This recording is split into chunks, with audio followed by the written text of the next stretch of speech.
আচ্ছা, বেইমানি যদি পুরুষরা করে তাহলে নারী কেন ঠকে গিয়ে অন্য পুরুষকে আপন করে নেয়? কই, আমি তো কখনো কোনো পুরুষকে আপন করতে দেখিনি। আমি অনেক পুরুষকে ঠকে যেতে দেখেছি।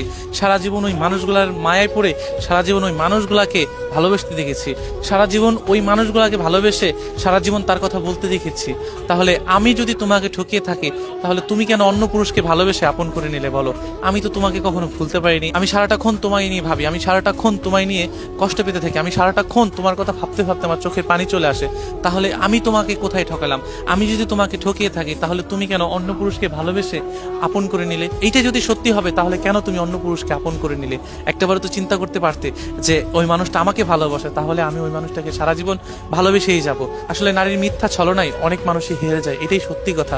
কারণ কি, আমরা বলি, কিন্তু আমি দেখো, আমি যদি বলি যে কোনো মানুষকে ভালোবাসবো না, এটা পুরুষের দ্বারা সম্ভব। যদি বলে যে কোনো নারীকে ভালোবাসবে না, তাহলে পুরুষ সারাটা জীবনে ওই নারীকে ভালোবাসতে যেতে পারে যেই মানুষটার কাছে ঠকে এসেছে। কিন্তু কোনো নারী যেই পুরুষকে ঠকিয়ে এসেছে ওই পুরুষকে সারা জীবন কোনোদিনও মনে রাখতে পারবে না।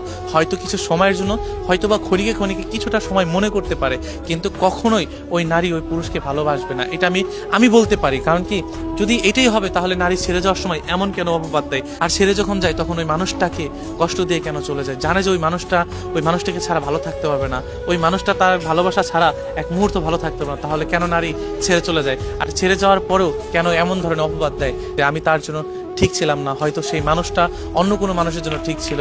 আসলে কি জানেন যে নারী মানুষ, আমি জানি না নারীরা কতটুকু কিভাবে নিবে, কিন্তু কি জানেন, আমি সব নারীর দোষ দিতে পারি না, কিন্তু কিছু কিছু ক্ষেত্রে নারীরা পুরুষগুলোকে এমনভাবে ঠগায়, খুবই বাজেভাবে ঠগায়, যেটা আসলে প্রকাশ করার মতো না।